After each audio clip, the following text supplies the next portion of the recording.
సత్యసాయి జిల్లా కదిరి నియోజకవర్గంలో గతం కొన్ని సంవత్సరాల నుంచి శ్రీ చైతన్య స్కూల్ మీద అలాగే జైన్ స్కూల్ మీద కూడా ప్రీ ప్రైమరీ లేదని చెప్పేసి ఎంఈ గారు కంప్లైంట్ చేసిందా. దాదాపుగా 20 కంప్లైంట్లు ఇచ్చిన కూడా ఎంఈ గారు ఆ స్కూల్ మీద ఇంతవరకు చర్యలు తీసుకోలేదు. దాదాపుగా వేల ఫీజులు వసూలు చేసి ప్రజల్ని ఇండినటువంటి శ్రీ చైతన్య స్కూల్ని అలాగే జైన్ స్కూల్ని సీజ్ చేయాలని చెప్పేసి ఈరోజు ఆర్టీఓ కార్యాలయానికి లెటర్ ఇవ్వడం జరిగింది. ఇందులో భాగంగా ఎంఈ గారు దాదాపుగా 15 సంవత్సరాలుగా కదిరి నియోజకవర్గంలో ఎంఈగా పనిచేస్తున్నటువంటి ఎంఈ గారు కూడా కంప్లైంట్ ఇచ్చినా కూడా తీసుకోలేదు. స్కూల్కి విజిట్ పదామన్నా కూడా ఇంతవరకు ఏ స్కూల్ కూడా విజిట్ పోయిన ఫొటోస్ కూడా ఎక్కడ కూడా లేవు.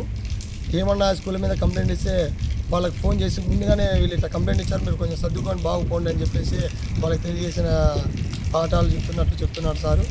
ఈ యొక్క కంప్లైంట్ని మీరు ముందుకు తీసుకెళ్ళకపోతే మేము ఆర్టీఓ గారు కంప్లైంట్ చేస్తా అన్నా కూడా మీరు ఇవన్నీ మీరు ఏమని చేసుకోకండి అని చెప్పేసి ఈరోజు చెప్పడం జరిగింది.